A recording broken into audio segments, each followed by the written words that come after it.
Learning objective 4 in chapter 7 talks really about installment loans. In this case, you're borrowing money and you're making a series of payments, say monthly payments. Those are the installments over the course of the loan. Um, I'm going to actually have you look at an amortization table so you can see exactly when you do borrow money, even if for a basic loan like a car loan, how much of that payment is going to interest, how much of it is actually paying the loan down. Now, most installment loans use simple interest. So learning how to calculate simple interest is in your best interest. How's that? So there's tables on how to do that. But basically speaking, it is a relatively simple formula, whether you use a calculator or Microsoft Excel or the financial tables. It's relatively straightforward, and there's a video showing you exactly how to do that. The last thing the book tells you about here is this something called an add-on method. Just to know the difference on a simple interest, it's simply calculating the interest on whatever balance you have.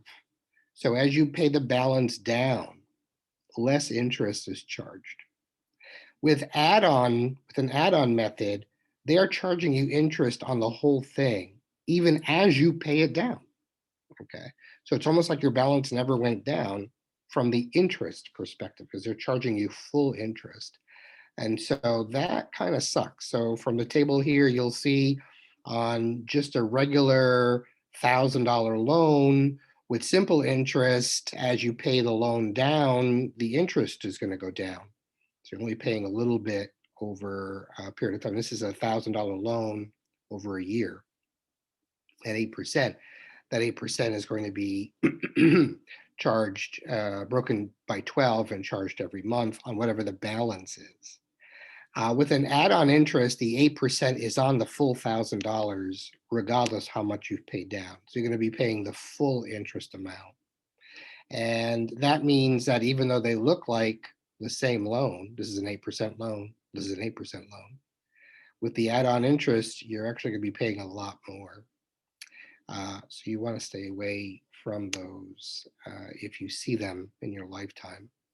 And then there's going to be another worksheet that I'm going to be giving you to do some calculations on for a loan amortization. So enjoy, and I hope you're learning.